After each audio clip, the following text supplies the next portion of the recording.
Hello बच्चों, बहुत बहुत स्वागत है आपका अपने चैनल कक्षा गणित में। बच्चों, हम लोग द्विघात समीकरण पढ़ रहे थे। आज हम लोग एक्सरसाइज अंतिम वाली 4.4 एक्सरसाइज कंप्लीट करेंगे। बच्चों, छोटी एक्सरसाइज है, बहुत ही महत्वपूर्ण है, एकदम बहुत अच्छे से आपको यहाँ कंप्लीट करना है। बच्चों, यहाँ से हो सकता है एक प्रश्न आपको मिल जाए, ये बहुत ज्यादा पॉसिबिलिटी है कि यहाँ से एक प्रश्न आपको जरूर मिलेगा। बच्चों, यहाँ पर ऐसा कहेगा कि द्विघात समीकरण दिया जाएगा और उसमें आपसे कहा जाएगा कि द्विघात समीकरण के मूलों की प्रकृति बताइए। प्रकृति क्या होती है? बच्चों, इससे पहले वाले वीडियो में हमने आपको बताया कि भाई मूलों की प्रकृति हम कैसे ज्ञात करते हैं, सारे एग्जाम्पल किए थे। ठीक है, एक बार रिकॉल करा देते हैं। बच्चों, यहाँ पर ax² + bx + c बराबर 0 ये हमारा द्विघात समीकरण का मानक रूप होता है और इस समीकरण के मूल हम ज्ञात करते हैं।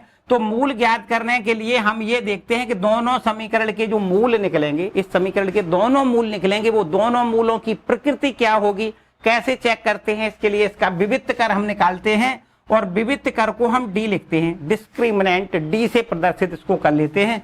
क्या होता है विविक्त कर? b² - 4ac होता है। बच्चों, यहाँ अगर हम d का मान निकालेंगे और फिर ये देखेंगे कि यदि ऐसा मिलता है कि d का मान 0 से बड़ा है तो समीकरण के मूल वास्तविक तथा भिन्न भिन्न होते हैं। यदि d का मान 0 से बड़ा है तो इसका मतलब क्या होता है? तो हम ये लिखते हैं, तो समीकरण के मूल वास्तविक तथा भिन्न भिन्न होते हैं। समीकरण के मूल वास्तविक तथा भिन्न भिन्न होते हैं, तथा भिन्न भिन्न होते हैं। बच्चों, ये बात हम जानते हैं। भिन्न भिन्न का मतलब अलग अलग, दोनों मूल असमान होते हैं, अलग अलग होते हैं। ठीक है, एक कंडीशन ये होती है, यदि ऐसा मिल जाए कि d का मान बराबर 0 मिल जाए तो समीकरण के दोनों मूल समान होते हैं। तो समीकरण के दोनों मूल क्या होते हैं? तो समीकरण के मूल बराबर होते हैं, वास्तविक तथा बराबर होते हैं। वास्तविक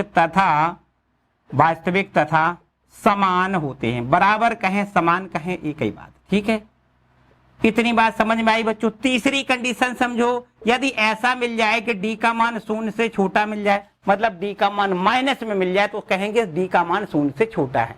यदि d का मान 0 से छोटा मिलता है तो समीकरण के मूल कैसे होते हैं? काल्पनिक होते हैं। ये या ये कहें वास्तविक नहीं होते हैं। क्या कहेंगे? तो समीकरण के मूल वास्तविक नहीं होते हैं, वास्तविक नहीं होते हैं, अर्थात काल्पनिक होते हैं। ठीक है, 3 कंडीशन हमें याद रखनी है। अगर हम विविक्त कर निकालें और विविक्त कर का मान 0 से बड़ा आता है तो लिख देंगे समीकरण के मूल वास्तविक तथा असमान है, मतलब अलग अलग, दोनों भिन्न है। ठीक है, और यदि d बराबर 0 आता है तो वास्तविक तथा दोनों मूल समान है। यदि d का मान 0 से छोटा आता है तो समीकरण के मूल वास्तविक नहीं है, मतलब काल्पनिक है। क्लियर बच्चों, इतनी बात याद रखनी है। तो बस यहाँ भी यही देखो, पहला प्रश्न कहता है भाई 4.4 एक्सरसाइज का पहला प्रश्न लिखा है कि द्विघात समीकरण के मूलों की प्रकृति बताइए। यदि मूलों का अस्तित्व हो तो उन्हें ज्ञात करके भी बताइए। बच्चों, जब मूलों का अस्तित्व होता है तो उसको ज्ञात कैसे करते हैं? श्रीधराचार्य का सूत्र लगाते हैं, x बराबर -b + √d/2a। d कहें या d का मतलब होता है b² - 4ac। ठीक है, तो -b + √b² - 4ac ना लिख के d लिख दें, एक ही बात है, और बटे में 2a।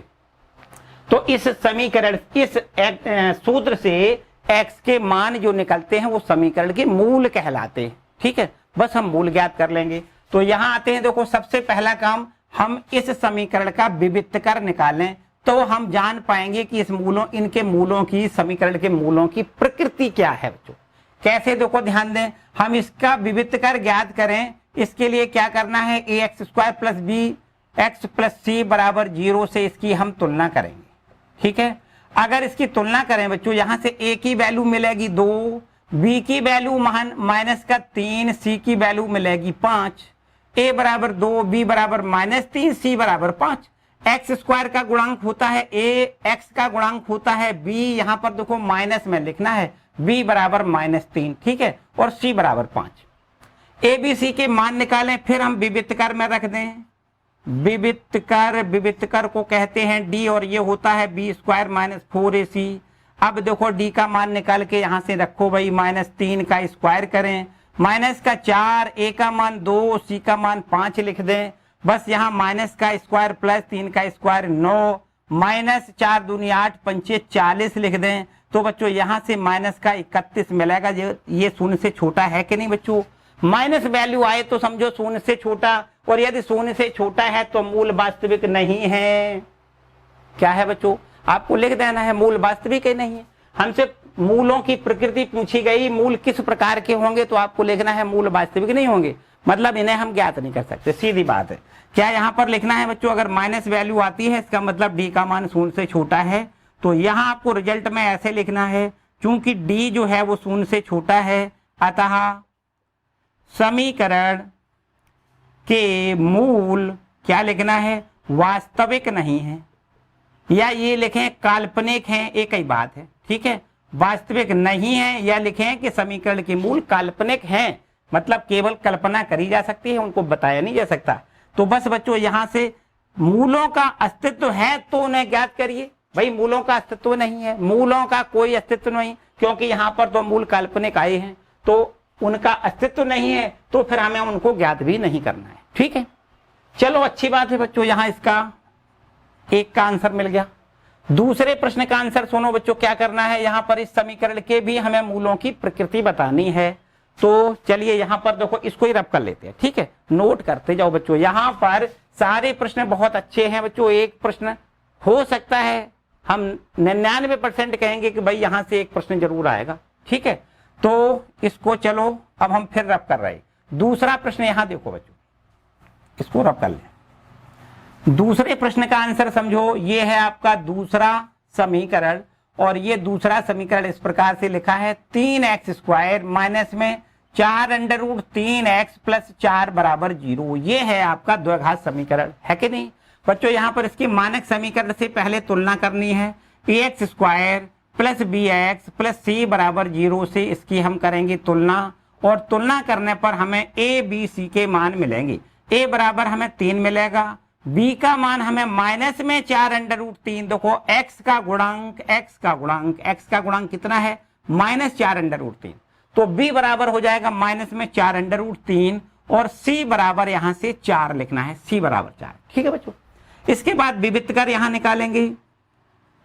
विविक्त कर को क्या कहते हैं? विविक्त कर d लिखते हैं ना, d बराबर होता है b स्क्वायर माइनस 4ac। तो यहां से b की वैल्यू माइनस में 4√3 लिखोगे, इसका स्क्वायर कर दें, फिर माइनस, फिर 4, a का मान 3 लिखें, c और c का मान बच्चों 4 लिख दें।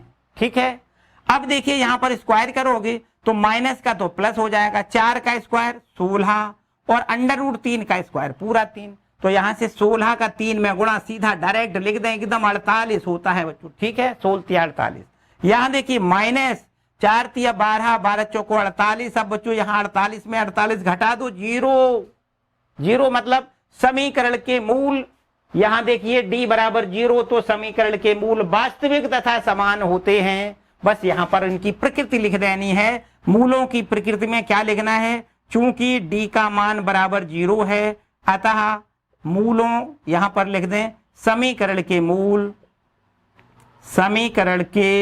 मूल वास्तविक तथा समान होंगे, वास्तविक तथा समान होंगे, ऐसा आपको लिख देना है। ठीक है, मूल कैसे होंगे? वास्तविक तथा समान होंगे। बात खत्म बच्चों हो गई।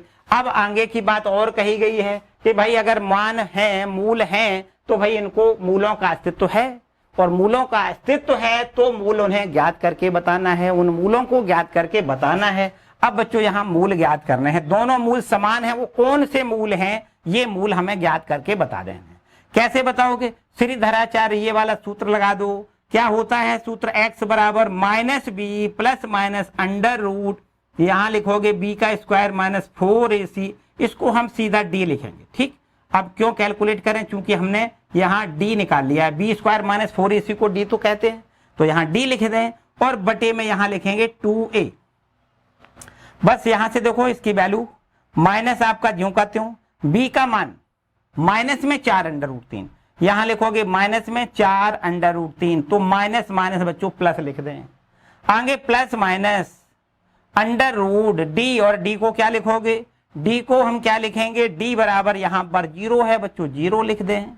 ठीक है, और बटे में नीचे लिखना है 2a, ए का मतलब क्या है, ए का मतलब 3 है, तो आपको यहाँ 3 लिखना है। ठीक है, यहाँ ये तो 0 हो गया, बस सीधा सीधा ऊपर 4 अंडर रूट 3 और नीचे 2 इंटू 3 लिखना है। 2 एकम 2, 2 दूनी 4, तो ऊपर 2 अंडर रूट 3 बटे में 3, यहां से x का मान मिलेगा 2 अंडर रूट 3 और बटे में 3। ये बच्चों समीकरण के मूल निकल आए, दोनों मूल यही होंगे, बराबर दोनों मूल समान होते हैं बच्चों। यहां लिखा है ना, वास्तविक तथा समान होते हैं। यदि d का मान 0 आता है तो यहाँ d का मान 0 आया है, इसलिए समीकरण के दोनों मूल यही होंगे। एक मूल होगा 2 अंडर रूट 3 बटे 3, दूसरा भी मूल 2 अंडर रूट 3 बटे 3 होगा। तो आपको यहां लिखना है समीकरण के मूल 2 इंटू अंडर रूट 3 बटे 3, 2 इंटू अंडर रूट 3 बटे 3, यही बच्चों आंसर लिख देना है। करेक्ट है? किसी को कोई डाउट है बच्चों?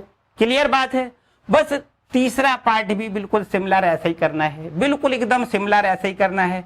यदि यहाँ पर बस कंडीशन आपको ये देखनी है, डी का मान निकालो, और डी का मान यदि 0 से बड़ा आता है तो समीकरण के दोनों मूल भिन्न भिन्न वास्तविक तथा भिन्न भिन्न होते हैं। यदि d बराबर 0 आता है तो समीकरण के मूल वास्तविक तथा समान होते हैं, और यदि d का मान 0 से छोटा आता है तो समीकरण के मूल वास्तविक नहीं होते हैं, मतलब काल्पनिक होते हैं।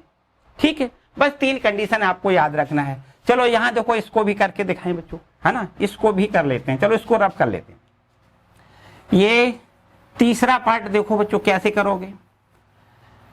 यहां पर तीसरा पार्ट लिखा है 1 2 3 नंबर का है। ये लिखा है 2x स्क्वायर माइनस में 6x प्लस में 3 बराबर 0। ये आपका द्विघात समीकरण है। इसमें इसका विविध कर ज्ञात करोगे तो मानक समीकरण ax square plus bx plus c बराबर 0 से इसकी हमें तुलना करनी है। ठीक है, यहां लिखेंगे तुलना करने पर क्या मिलेगा, यहां मिलेगा a का मान 2, b का मान -6 और c का मान 3 मिलेगा। a बराबर 2, b बराबर -6, देखो विथ माइनस याद रखिए, ये प्लस है तो ये माइनस है तो माइनस ही में लिखना है। ठीक है, और c बराबर तो ठीक है 3 लिखना है। अब विविध कर निकालो, विविध कर d बराबर होता कितना है, b स्क्वायर माइनस 4ac। ठीक, चलिए और आगे b का मान लिखो -6, इसका स्क्वायर लगाओ -4ac। ठीक है बच्चों, b का मान कितना है -6, b का जगह -6 का स्क्वायर, फिर माइनस, फिर 4, a और c, a का मान 2 लिखना है, c का मान 3 लिखना है। तो यहां से देखो माइनस का स्क्वायर प्लस और 6 का स्क्वायर 36 लिखना है, माइनस 4 दूनी 8, 8 या 24 लिखना है। तो बच्चों यहां देखो ध्यान दें, 36 में से 24 घट गया, 12 बचा, ये तो 0 से बड़ा है। बिल्कुल सही बात है, 0 से बड़ा है तो समीकरण के मूल वास्तविक तथा भिन्न भिन्न होते हैं। बस आपको ये लिख देना है, चूंकि d का मान 0 से बड़ा है अतः समीकरण के मूल क्या लिखना है, वास्तविक तथा भिन्न भिन्न होते हैं या अलग अलग होते हैं, एक ही बात। ठीक है, भिन्न भिन्न होते हैं, दोनों मूल असमान होंगे, असमान भी कह सकते हो।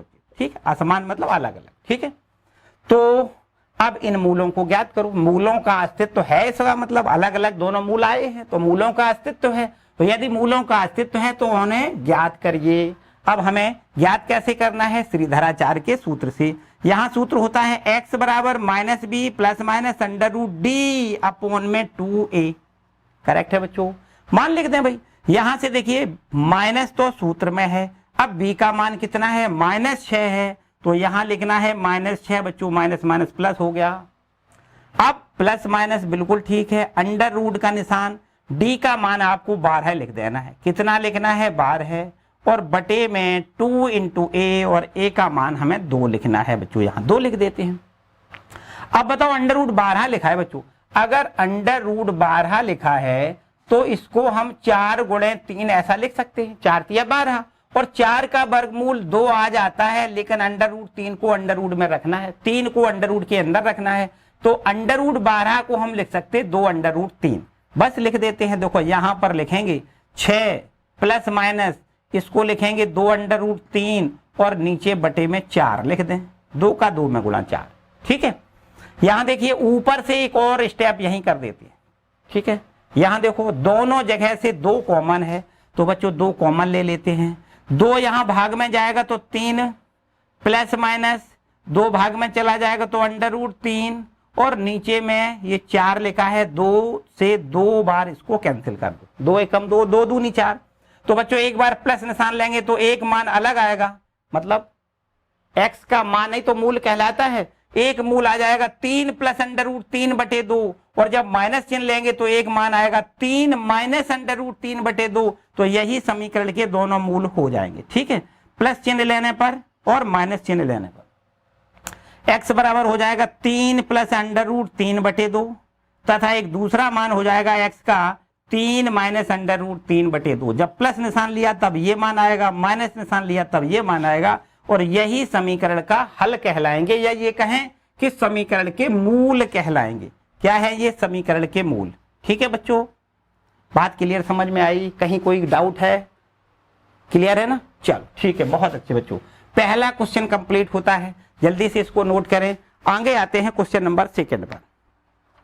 देखिए बच्चों सेकंड क्वेश्चन क्या है, इसमें यहां पर सेकंड वाले क्वेश्चन के लिए देखो लिखा है द्विघात समीकरण में k का ऐसा मान ज्ञात करिए जिसके 2 मूल बराबर हों।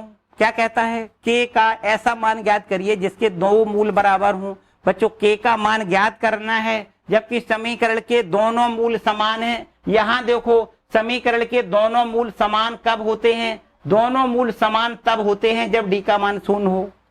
तो बस यही प्रगुण हमें यहां पर अप्लाई कर देना है कि समीकरण के दोनों मूल समान हैं, इसका मतलब d बराबर 0 है।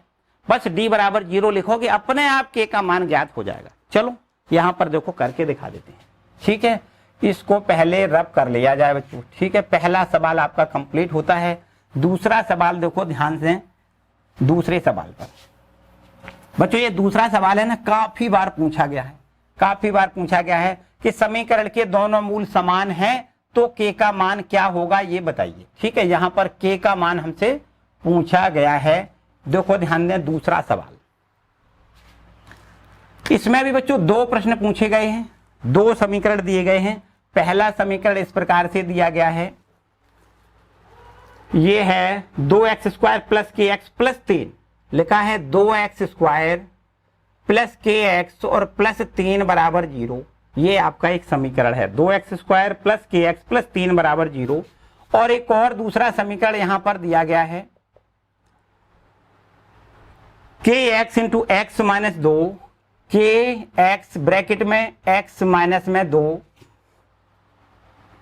प्लस 6 प्लस में 6 और बराबर में 0। यहां पर आप देख रहे हो दोनों समीकरणों में k है ना, उसका मान ज्ञात करना है, मतलब k का मान ज्ञात करना है जबकि समीकरण के मूल समान हैं। प्रश्न हमारा ये है, क्या है? यहां पर दिया गया है समीकरण के मूल समान हैं। ठीक है, समीकरण के मूल क्या है बच्चों? समान हैं, ऐसा प्रश्न कहता है। तो d का मान, तो k का मान बताओ, ये हमारा प्रश्न है। ठीक है, बहुत आसान है। देखो कैसे करोगे, समीकरण के मूल समान है मतलब विविध कर d का मान 0 है, ऐसा हमें प्रश्न में दिया गया है। तो यहां से देखिए पहला प्रश्न का जवाब, यहां पर पहले प्रश्न को हल करो, 2x² प्लस kx प्लस 3 बराबर 0, और यहां से इसकी मानक समीकरण से तुलना पहला नंबर है, काम तो यही करना है भाई, मानक समीकरण से तुलना कर दें। तुलना करने पर यहां देखिए जब तुलना करोगे तो a का मान 2 निकलेगा, b का मान k निकलेगा, c का मान 3 निकलेगा। क्लियर है बच्चों? यहाँ x² का जो गुणांक है वो a होता है, x का गुणांक है वो b होता है, अचर पद होता है उसको c कहते हैं। बस a b c के हमने यहाँ मान निकाल लिए। अब हमें क्या करना है? विविधकर का मान निकालना है। ठीक है, यहाँ चाहे एक लाइन वही वाली लिख दें जो हमें प्रश्न में दी गई है। यहाँ ऐसा दिया गया है चूंकि समीकरण के मूल समान हैं, समीकरण के मूल कैसे हैं, समान हैं, अतः समीकरण के मूल समान है, इसका मतलब डी का मान शून्य है। विविक्त कर बराबर 0 है। विविक्त कर क्या होता है, बी स्क्वायर माइनस 4ac होता है, ये बराबर 0 है। तो भाई ठीक है, बी का मान रख दो, बी का मान है k और इसका हम स्क्वायर लिख दें, माइनस में 4a इंटू सी, ए का मान 2 लिखना है, सी का मान 3 लिखना है, बराबर में 0। क्लियर बच्चों, बस यहां से कैलकुलेट करो, k का मान आ जाएगा k स्क्वायर 4 दूनी 8 और 8 तिया 24, यहां माइनस का ये 24 मिल रहा है, बराबर में 0, और k स्क्वायर का मान यहां से बराबर में 24 हो जाएगा। ये माइनस का है, इधर ले जाओगे प्लस का 24। अब बताओ k का मान बच्चों यहां से इसमें लिखेंगे प्लस माइनस अंडर रूट 24, ठीक है।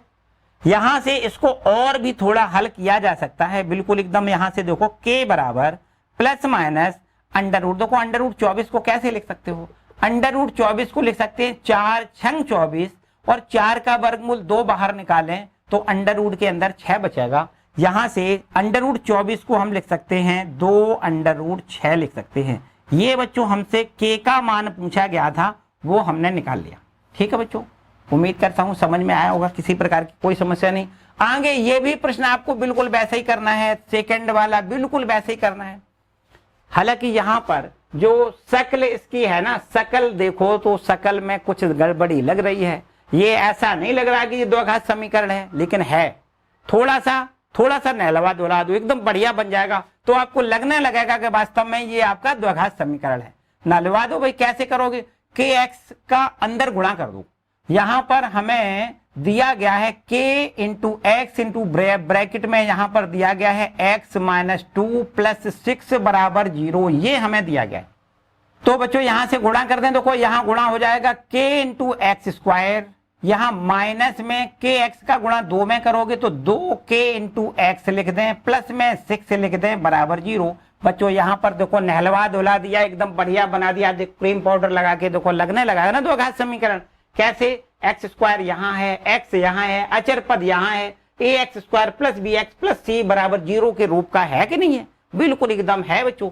तो यहां से हम इसकी तुलना करते हैं, A X square plus B X plus C बराबर 0 से इसकी हम तुलना करके ए बी सी के मान ज्ञात कर लेंगे। ठीक है, कर लेते हैं मान।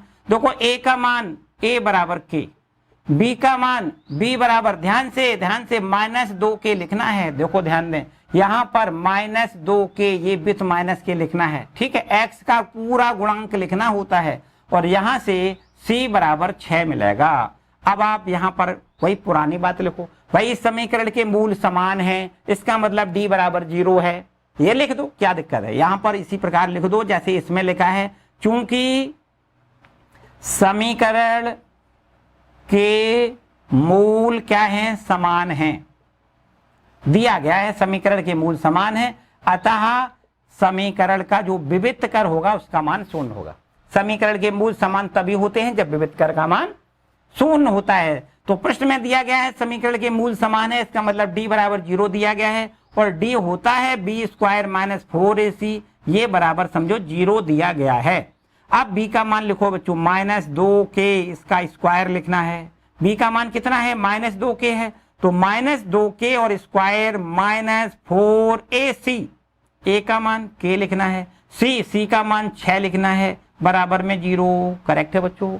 अब यहां से स्क्वायर कर दें तो माइनस का प्लस 2 का स्क्वायर 4k का स्क्वायर k स्क्वायर लिखना है। अब यहां से देखो माइनस 4 छंग 24k लिखना है, 24k बराबर में 0। करेक्ट।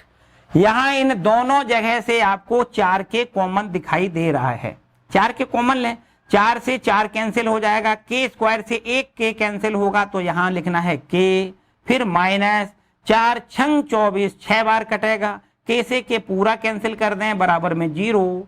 अब बच्चों यहां पर एक ये गुणनखंड है, एक गुणनखंड ये है, तो बस पहला गुणनखंड बराबर 0 लिखो, k का मान मिलेगा, दूसरा गुणनखंड बराबर 0 लिखो, दूसरा मान मिल जाएगा। तो हमें यहां से लिखना है, यदि 4k बराबर 0, तो यहां से 4 भाग में चला जाएगा, k का मान हमें 0 मिल जाएगा। ठीक है, और यदि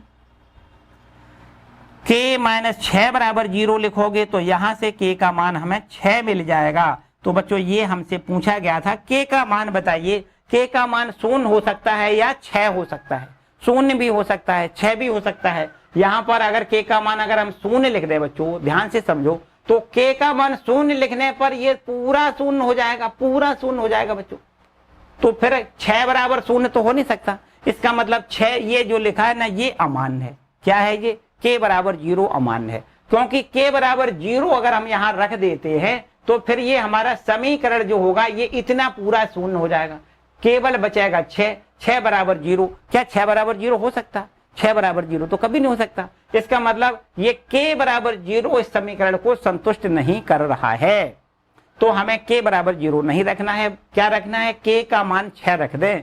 k का मान यहाँ 6 रख दें तो निश्चित रूप से जो समीकरण बनेगा उसके दोनों मूल समान आएंगे, ये पक्की बात है। ठीक, क्लियर बात हो गई। तो आपको आंसर में क्या लिखना है? k बराबर 0 अमान्य लिख दें। चूंकि आप यहां ऐसा लिख सकते हो, चूंकि k बराबर 0 समीकरण को संतुष्ट नहीं करता है, समीकरण को संतुष्ट नहीं करता है, नहीं करता है। अतः k बराबर 6 सही है। k का मान क्या लिखना है? k बराबर 6 लिखना है। ठीक, क्लियर बच्चों, बात समझ में आई।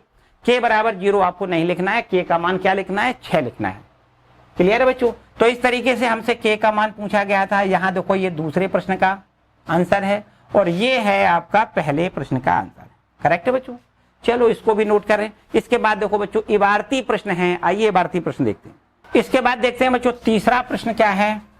देखिए इबारती प्रश्न तीसरा, देखो ध्यान से इसको पढ़ो, फिर इसके बाद पता चलेगा कि हमें यहाँ पर क्या क्या दिया गया है और क्या क्या हमसे पूछा गया है।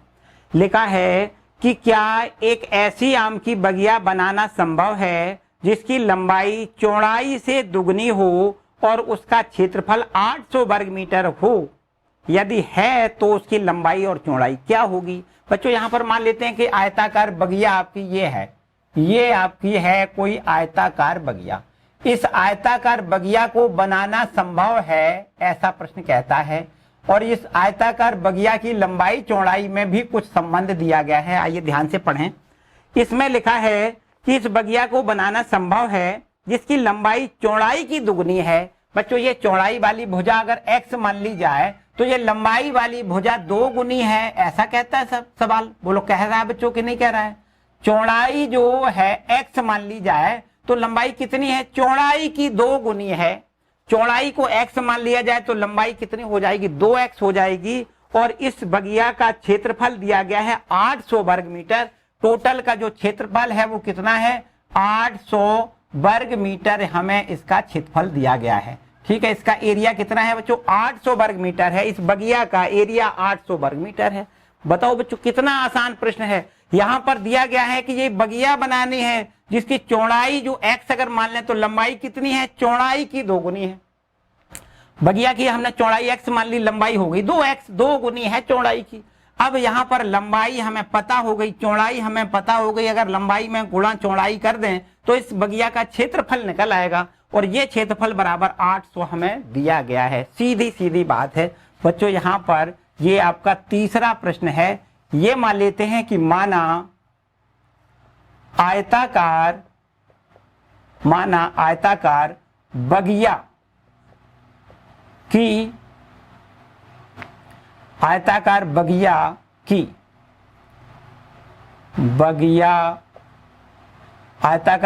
की चौड़ाई, इसको लिखते हैं ना, चौड़ाई बराबर मान ले कितनी? x मीटर है।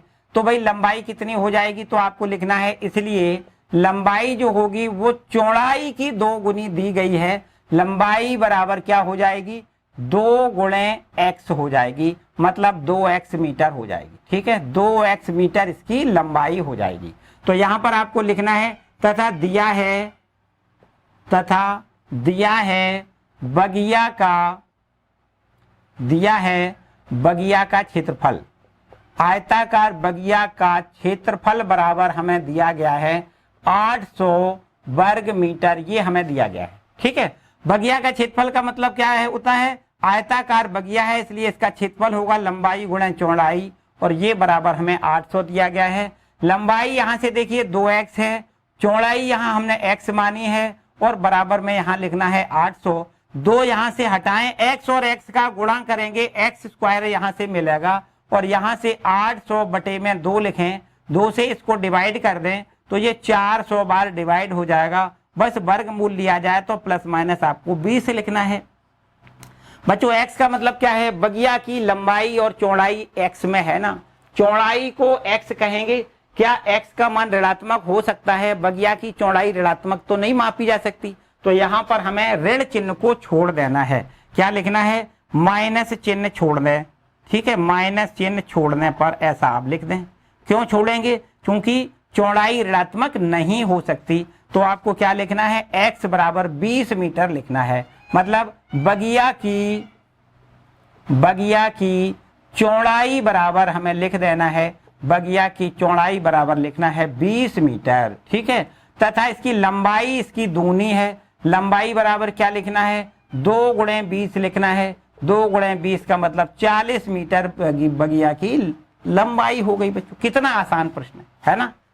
बगिया का हमें क्या करना है? ऐसी बगिया बनाना है जिसकी लंबाई कितनी है? चौड़ाई की दुगनी है। चौड़ाई x है तो लंबाई 2x हो जाएगी। इस बगिया का क्षेत्रफल 800 वर्ग मीटर दिया गया है, तो बगिया का क्षेत्रफल बराबर होता है लंबाई गुणा चौड़ाई। यहाँ पर लंबाई और चौड़ाई दोनों का गुणा किया, बराबर 800 लिख दिया। 2 से डिवाइड कर लिया, x का गुणा x स्क्वायर बराबर 2 से डिवाइड करोगे 400 आ जाएगा। इसका वर्गमूल प्लस माइनस 2 हो जाएगा, लेकिन माइनस चिन्ह हम छोड़ देंगे। क्यों? क्योंकि यहाँ पर चौड़ाई माइनस में नहीं मापी जा सकती, ठीक है, चौड़ाई को प्लस में लिखा जाता है। तो चौड़ाई हो लंबाई हो, मतलब कोई भी माप अगर हम दूरी की माप करेंगे तो कभी भी ऋणात्मक नहीं लेते हैं, ऋण चिन्ह छोड़ देंगे, और x बराबर हम 20 मीटर मापेंगे। तो इस प्रकार हम कह सकते हैं कि बगिया की जो आपकी चौड़ाई वाली भुजा है वो 20 है, लंबाई वाली भुजा है उसकी दूनी मतलब 40 है। करेक्ट है बच्चों? चलिए इसको नोट करें। आगे आते हैं क्वेश्चन नंबर 4 पर। चौथा प्रश्न क्या कहता है, देखो ध्यान से समझो बच्चों। यहां पर उम्र संबंधी सवाल दिया गया है, इसको भी रब कर लेते हैं, ठीक है। चलो चौथा प्रश्न देखो, ये है आपके पास क्वेश्चन नंबर 4। देखो क्या कह रहा है भाई। चौथा प्रश्न कहता है कि क्या निम्न स्थिति संभव है, यदि है तो उसकी वर्तमान आयु बताइए। काय की वर्तमान आयु? देखो ध्यान दें भाई, यहां पर लिखा है दो मित्रों की आयु का योग 20 वर्ष है। 2 मित्र हैं, उनकी आयु का योग 20 वर्ष है, बहुत ठीक है। 4 वर्ष पूर्व उसकी आयु वर्षों में का गुणनफल 48 था। कितनी? 4 वर्ष पूर्व उनकी आयु वर्षों में का गुणनफल 48 था। बच्चों एक कोई मान लेते हैं x व्यक्ति, एक कोई मित्र है जिसकी आयु x वर्ष है। ध्यान से समझना बच्चों, यहां पर ऐसा लिख देते हैं कि माना पहला कोई मित्र है, दूसरा मित्र है, ऐसे लिख देते हैं, ठीक। फर्स्ट सेकंड लिख देते हैं। माना फर्स्ट मित्र, पहले मित्र की आयु बराबर लिख देते हैं कितना? x वर्ष है। पहले मित्र की आयु x वर्ष लिख दें, और यहां पर ऐसा दिया गया है कि दोनों मित्रों की आयु का योग दिया है। पहला मित्र की आयु प्लस दूसरे वाले मित्र की आयु, दोनों की आयु का योग हमें दिया गया है कितना? देखो दोनों मित्रों की आयु का योग 20 दिया गया है, तो यहां लिख दें दोनों मित्रों की आयु का योग 20 वर्ष है। इसकी पहले वाले की तो हमने देखो x मान रखी है, इसकी आयु कितनी है? x वर्ष है। यहां दूसरे वाले मित्र की आयु हम ज्ञात करेंगे, सेकंड वाले मित्र की आयु यहां इसको ज्ञात करें। बराबर में यहां लिख दें 20, तो प्लस का x उधर जाएगा, तो यहां से हम सेकंड वाले मित्र की आयु यहां निकाल सकते हैं। सेकंड मित्र की आयु बराबर, ठीक है, सेकंड मित्र की आयु बराबर 20 में से x घट जाएगा, प्लस का है ना, इधर जाएगा, माइनस का हो जाएगा, तो ये हो गया 20 माइनस x वर्ष का, ठीक है। अगर पहले मित्र की आयु x वर्ष है तो सेकंड वाले मित्र की आयु 20 माइनस x वर्ष हो जाएगी। इतनी बात तो समझ में आई। दोनों मित्रों की अलग अलग आयु हमने निकाल ली। अब देखो बच्चों, यहां पर कहता है 4 वर्ष पूर्व दोनों की आयु का मित्रों मतलब दोनों की आयु का 4 वर्ष पहले दोनों की आयु निकालो। 4 वर्ष है ना, 4 वर्ष पूर्व, पूर्व कहें पहले कहें एक ही बात है। तो यहां से देखो 4 वर्ष पूर्व, 4 वर्ष पूर्व पहले वाले मित्र की आयु, फर्स्ट मित्र की आयु, पहले मित्र की आयु बराबर कितनी हो जाएगी बोलो।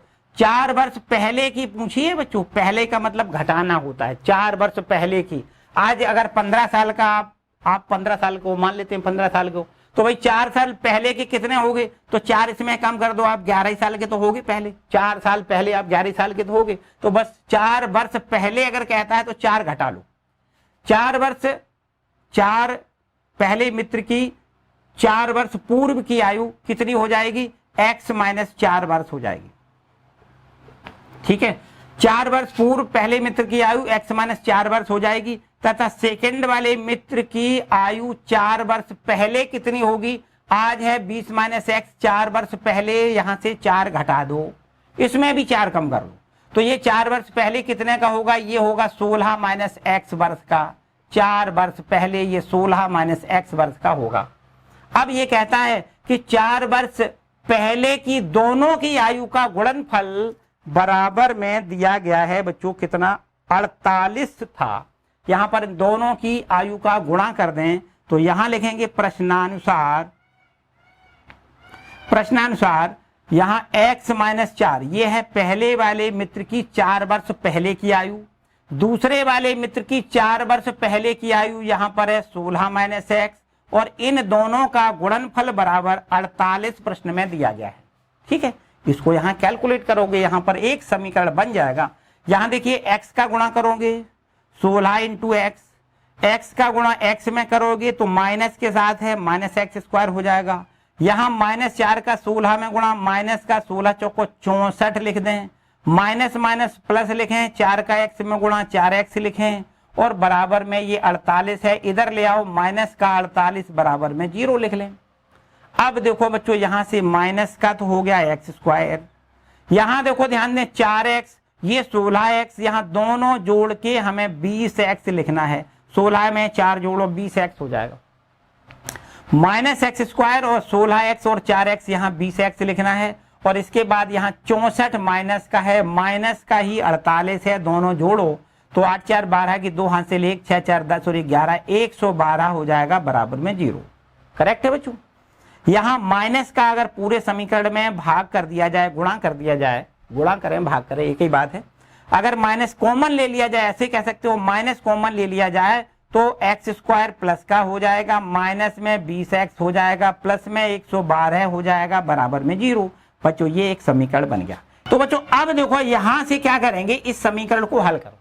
यदि यहां पहले सबसे पहले तो विविक्त कर को निकालो, और विविक्त कर का मान यदि d का मान 0 से बड़ा निकलता है, d का मान 0 से बड़ा निकलता है, तो इसका मतलब x का कोई वास्तविक मान प्राप्त होगा, और वो भी दोनों भिन्न भिन्न अलग अलग दोनों मान प्राप्त होंगे। ठीक है, तो d का मान 0 से छोटा यदि निकल के आता है तो हमें लिखना है कि d का मान यदि 0 से छोटा है तो इस समीकरण के मूल वास्तविक नहीं होंगे। अर्थात x का मतलब पहले मित्र की और दूसरे मित्र की ऐसी कोई आयु नहीं होगी जो 4 वर्ष पहले निकाली जाए और उनका दोनों का गुणनफल 48 हो जाए, ऐसी कोई भी स्थिति नहीं बनेगी यदि d का मान 0 से छोटा निकलता है। तो यहां चेक कर लेते हैं, पहले यहां पर चेक करो तो भाई d का मान क्या निकल रहा है। ये बच्चों लिखा है x square minus 20x plus 112 बराबर 0। तो यहां पर हम ax square plus bx plus c बराबर 0 से इसकी हम तुलना पहले करेंगे। ठीक है, और तुलना करके a b c के मान निकालेंगे। यहां देख सकते हो a बराबर तो 1 है, यहां देखो b बराबर माइनस 20 है, b बराबर क्या है माइनस में 20 है, और c बराबर यहां आप देख सकते हो c का मान 112 है, c बराबर 112 है। ठीक है बच्चों, अब यहां विविक्त कर निकालो, विविक्त कर मतलब d, और डी बराबर होता है बी स्क्वायर माइनस 4ac होता है। बी का मान यहाँ -20 लिखना है, इसका स्क्वायर लिखो, माइनस में 4ac, ए का मान 1 लिखना है, सी का मान 112 लिखना है। तो यहाँ देखो माइनस का स्क्वायर तो प्लस हो जाएगा, 4 यहाँ पर 20 का स्क्वायर 400 लिखना है, फिर माइनस यहाँ 4 एकम 4 और 4 का गुणा 112 में करना है, 4 दूनी 8, 4 एकम 4, 4 एकम 4। बच्चों यहाँ से 400 में घटाओगे माइनस 448 तो माइनस का 48 मिलेगा जो कि 0 से छोटा है। यदि डी का मान 0 से छोटा आता है तो समीकरण के मूल वास्तविक नहीं होते हैं। तो इसका मतलब ये कि यहाँ पर पहले मित्र की आयु और दूसरी मित्र की आयु का योग अगर 20 है और 4 वर्ष पूर्व दोनों की आयु का गुणनफल 48 कभी हो नहीं सकता, मतलब ऐसी स्थिति संभव नहीं है। प्रश्न हमारा यही तो कह रहा है हमसे कि क्या निम्न स्थिति संभव है, तो आपको लिखना है ऐसी स्थिति संभव नहीं है जिसमें दोनों मित्रों की आयु का योग 20 हो जाए और 4 वर्ष पूर्व दोनों की उम्र निकाली जाए, उनका गुणनफल 48 हो जाए, ऐसी स्थिति संभव नहीं है। तो बच्चों ये आपको लिख देना है। आपको क्या लिखना है, अतः यहाँ यह स्थिति संभव नहीं है, स्थिति संभव नहीं है, ठीक है, संभव नहीं है। आपको ये लिख देना है, बस सीधा सीधा आंसर लिख देना है, ठीक है। ये स्थिति संभव नहीं है कि ऐसा हो जाए कि पहले मित्र और दूसरे मित्र की दोनों की आयु का योग 20 हो जाए और 4 वर्ष पूर्व दोनों की उम्र निकाली जाए तब गुणनफल बराबर 48 हो जाए, ऐसा संभव नहीं है। ये आपको आंसर में लिखना है। करेक्ट है बच्चों? चलिए बहुत अच्छी बात है, बहुत अच्छे बच्चों। यहाँ पर 4 प्रश्न आपके कंप्लीट होते हैं। 5वां और अंतिम प्रश्न देखो, यहाँ पर अंतिम प्रश्न क्या कहता है, चलिए इसको रब कर देते हैं। अंतिम प्रश्न देखो बच्चों क्या कह रहा है, ध्यान से समझो पूरा। लास्ट में एक प्रश्न है बच्चों, बिल्कुल घबराना नहीं है, लास्ट में एक और प्रश्न है, 5 मिनट की बात है बच्चों, इसको भी अटेंड करो। तो लिखा हुआ है हमारे पास, क्या परिमाप 80 मीटर तथा क्षेत्रफल 400 वर्ग मीटर के एक पार्क को बनाना संभव है? क्या कहता है, फिर से समझो, क्या परिमाप 80 मीटर तथा क्षेत्रफल 400 वर्ग मीटर के एक पार्क को बनाना संभव है? यदि है तो उसकी लंबाई और चौड़ाई क्या होगी, बताइए। क्या कहता है, ये कहता है कि आपका एक कोई ये पार्क है, क्या है बच्चों, पार्क, और ये पार्क की परिमाप हमें दी गई है, पार्क की परिमाप यहां लिख देते हैं। क्वेश्चन नंबर है आपका 5वां, लिखो पार्क की परिमाप। पार्क का परिमाप बराबर यहां कितना दिया गया है, तो आपको लिखना है 80 मीटर दिया गया है बच्चों। कितना दिया है, 80 मीटर। और इसका क्षेत्रफल कितना दिया है, यहां पर लिखना है तथा इसका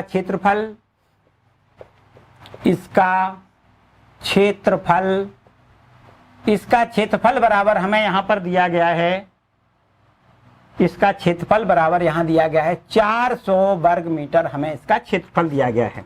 तो कहता है ऐसा पार्क बनाना क्या संभव है? तो अगर संभव है, यदि संभव है तो उसकी लंबाई और चौड़ाई बताइए, ये ऐसा कह रहा है, ठीक है, बताएंगे बिल्कुल बच्चों, ध्यान से समझो। मान लेते हैं थोड़ी देर के लिए इसकी लंबाई को x मान लेते हैं, चौड़ाई को y मान लेते हैं। ये हमारा कोई पार्क है और इस पार्क की लंबाई हमने x मान ली है, इसको लिखेंगे लंबाई और इसको हम लिखेंगे चौड़ाई, ठीक है। चौड़ाई को हमने y मान लिया है, लंबाई को हमने x मान लिया, ये देखो, ठीक है बच्चों, क्लियर बात है। चलो अच्छी बात है बच्चों। यहाँ पार्क की लंबाई चौड़ाई अगर हमें पता है तो पार्क का परिमाप क्या होता है, आपको यहाँ लिखना है पार्क का परिमाप। पार्क का परिमाप बराबर में हमें दिया गया है, पार्क का परिमाप 80 मीटर दिया गया है और परिमाप का सूत्र होता है 2 लंबाई प्लस चौड़ाई बराबर यहां लिख दें 80। क्लियर है? यहां देखो 2 हटाओ, पहले 2 यहां से गुणा में है तो यहां तो भाग में चला जाएगा, बिल्कुल सही बात है। लंबाई यहां देखो x हमने माना है, चौड़ाई को हमने y माना है, बराबर में यहां लिखेंगे 80 और बटे में 2 लिख दें। 2 को यहां डिवाइड करोगे 40 बार डिवाइड हो जाएगा, ठीक है। 2 से 80 डिवाइड कितनी बार होगा, 40 बार। तो बच्चों यहां से x प्लस वाई बराबर हमें मिल गया, x प्लस वाई बराबर 40, ठीक है। इतनी बात समझ में आई कि नहीं? करेक्ट है। चलो अच्छी बात है अगर इतनी बात समझ में आई। अब यहां पर एक बात और दी गई है, एक यहां से बच्चों यहां से समझो, अगर हम यहां से y का मान निकाले तो क्या निकलेगा, y का मान निकलेगा 40 माइनस एक्स। बोलो ठीक है कि नहीं। चलो इस पर नंबर 1 डाल देते हैं। y बराबर कितना निकलेगा 40 माइनस एक्स। यहां पर एक बात जो और दी गई है उसको भी जरा ध्यान से देखो, इसका क्षेत्रफल दिया गया है, पार्क का क्षेत्रफल, पार्क का क्षेत्रफल बराबर हमें कितना दिया गया है 400 वर्ग मीटर दिया गया है। ठीक है, पार्क का क्षेत्रफल मतलब लंबाई गुणा चौड़ाई, सीधी बात है, लंबाई गुणा चौड़ाई बराबर 400 दिया गया है। लंबाई को हमने देखो x लिखा है, चौड़ाई को हमने y लिखा है और बराबर में यहां लिख दें 400। ये हमारा सेकेंड समीकरण हो गया। बच्चों यहां से अब देखो ध्यान से, पहला वाला समीकरण है, इसमें y का मान जो हमने निकाला है उस समीकरण सेकेंड में रख दें, लिख दें समीकरण 1 से y बराबर जो हमने 40 माइनस एक्स निकाला है उसको कहां लिखना है, समीकरण 2 में रखना है, समीकरण 2 में रखने पर। ठीक है, रख लेते हैं। देखो ध्यान दें, x अपना ज्यों का त्यों रहेगा, ये इनटू में y है और y को हम लिखेंगे 40 माइनस एक्स लिखेंगे। ठीक है, बहुत अच्छे, बराबर में यहां पर लिखेंगे 400। ठीक है बच्चों, क्लियर है। चलो x का अंदर गुणा करो, 40 में x का गुणा 40x लिखना है, माइनस x में x का गुणा x स्क्वायर लिखना है। इधर हम ले आएंगे माइनस में 400 हो जाएगा बराबर में 0। अब यहां से एक काम करते हैं, माइनस का सब में गुणा कर दें, पूरा गुणा करोगे माइनस में दोनों पक्षों में, तो माइनस का गुणा करोगे तो एक्स स्क्वायर जो माइनस में है ये प्लस में बन जाएगा, 40x जो प्लस में है उसको हम माइनस 40x लिखेंगे, ये माइनस में 400 है तो इसको हम प्लस में 400 लिखेंगे और यहां पर 0। करेक्ट है बच्चों। अब देखो ये क्या, यहां पर इसका विविध कर निकाला जाए, डी का मान निकाला जाए तो क्या निकलेगा बच्चों, बताओ इसमें क्या निकलेगा। यहां पर विविध कर डी बराबर, इसको पहले तुलना करें, A X square plus B X plus C बराबर 0 से इसकी हम तुलना कर दें। ठीक है, क्या कर दें, तुलना करने पर ए का मान बताओ कितना, ए का मान हमें 1 मिलेगा, बी का मान बताओ माइनस में 40 मिलेगा, सी का मान बोलो 400 हो जाएगा। बोलो ठीक है बच्चों। अब डी निकालो, B square minus 4ac, B का मान माइनस में 40 इसका स्क्वायर लिख दें, फिर माइनस 4a का मान 1, सी का मान 400। ठीक है, ध्यान से समझो, माइनस का स्क्वायर प्लस 4 चौको 16 और डबल 0, 40 का स्क्वायर 1600 माइनस 4 चौको 1600 ये भी हो गया बच्चों, ये तो डी बराबर 0 हो गया। अगर डी का मान 0 होता है इसका मतलब जो x का मान आएगा वो x के दोनों मान समान आएंगे, मूल समान होते हैं यदि डी बराबर 0 होता है। ठीक है, तो यहां पर हम क्या करेंगे, x का मान कैसे ज्ञात करेंगे, तो x बराबर यहां से लिखेंगे minus B plus minus under root D और बटे में क्या लिखना है 2a लिख देना है। करेक्ट है बच्चों। यहां से माइनस बी का मान कितना लिखना है, देखो b बराबर है माइनस 40, तो ये माइनस 40 यहां लिखोगे तो माइनस माइनस प्लस हो जाएगा 40 और plus minus under root D को हम लिखेंगे 0 और बटे में लिखना है 2 इंटू ए का मान लिखना है 1। करेक्ट है बच्चों। यहां देखो ये पूरा 0 हो जाएगा तो ऊपर केवल बचेगा 20 और डिवाइड करना है 2 से, तो हमें ऊपर लिखना है 40। कितना लिखना है बच्चों, 40 लिखना है ना, ये 40 है और बटे में लिखना है 2, तो 2 से डिवाइड करोगे 20 आ जाएगा, मतलब x का मान हमें 20 मिल गया बच्चों। x बराबर कितना मिला 20, x बराबर 20 मिला तो दूसरी वाली भुजा भी x का दूसरा मान भी 20 ही होगा, चूंकि d बराबर 0 है ना तो दोनों मूल समान होंगे।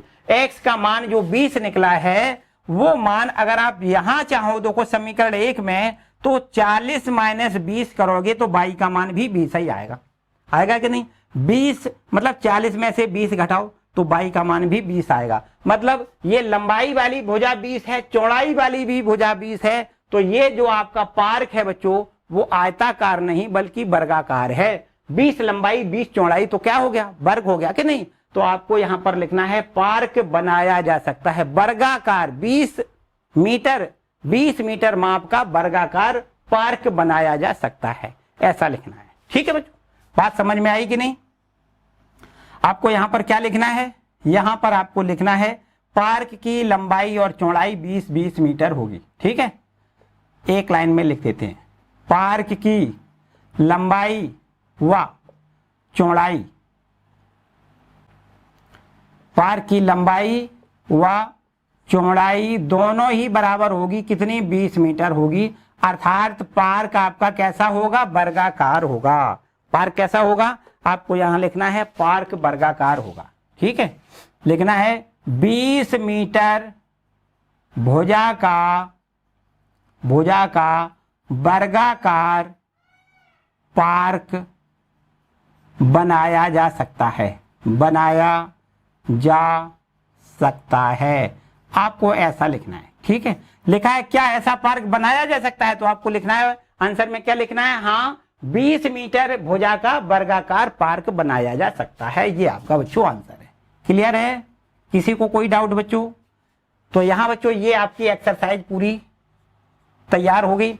हम कहेंगे कि द्विघात समीकरण आपका आज से पूरा खत्म हो रहा है। किसी प्रकार का और भी कोई प्रश्न हो बच्चों, अगर आपके जहन में यहाँ द्विघात समीकरण का कोई प्रश्न है और भी कहीं से कोई बुक का प्रश्न है, तो हमें कमेंट सेक्शन में कमेंट करके अथवा कक्षा गणित इंस्टाग्राम पर वहां मैसेज करके हमसे आप पूछ सकते हो। किसी प्रकार की कोई प्रॉब्लम है तो आज यहाँ पर बच्चों द्विघात समीकरण का ये चैप्टर यहाँ पर हम समाप्त कर रहे हैं। ठीक है, आगे बच्चों आज के बाद हम लोग पढ़ेंगे समांतर श्रेणियां। ठीक है, एक बात और है बच्चों, यहाँ पर समांतर श्रेणियां, क्योंकि इस वर्ष भी आपको जैसा कि पता होगा कि इस वर्ष के लिए भी 30% पाठ्यक्रम कम कर दिया गया है। यूपी बोर्ड ने 30% पाठ्यक्रम कम कर दिया गया है, जिसमें आपकी समांतर श्रेणी नहीं पढ़ाई जाएंगी। इस वर्ष के लिए आपके पाठ्यक्रम से समांतर श्रेणी निकाल दी गई है। ठीक है, तो ये समांतर श्रेणी यूपी बोर्ड वाले बच्चे इस वर्ष तैयार नहीं करेंगे। ठीक है, समांतर श्रेणी हालांकि क्लास 11 में भी है, तो वहां पर आप 11 में भी आपको पढ़ने को मिलेगा, इसलिए इस वर्ष समांतर श्रेणी आपके पाठ्यक्रम से निकाल दी गई है। ठीक है, तो समांतर श्रेणी के आगे का जो चैप्टर है वो आपका चैप्टर है त्रिभुज, है ना? क्या है बच्चों? त्रिभुज है आपका, है ना? तो त्रिभुज को हम लोग अगले वाले लेक्चर में कंप्लीट करेंगे। ठीक है, तो बच्चों आज के लिए इतना ही। जैसा कि हमने बताया कि यहाँ से अगर किसी प्रकार की कोई प्रॉब्लम है तो कमेंट सेक्शन में कमेंट करके हमसे आप जरूर पूछ लें। ठीक है, अथवा कक्षा गणित पर भी आप मैसेज करके हमसे आप प्रश्न पूछ सकते हो, अगर यहाँ से द्विघात समीकरण से संबंधित कोई भी आपकी समस्या है तो। ठीक है बच्चों, आज के लिए इतना ही रखते हैं, तो मिलते हैं बच्चों अगले वीडियो में। ठीक है, खुश रहें, मस्त रहें, पढ़ते रहें, बाय।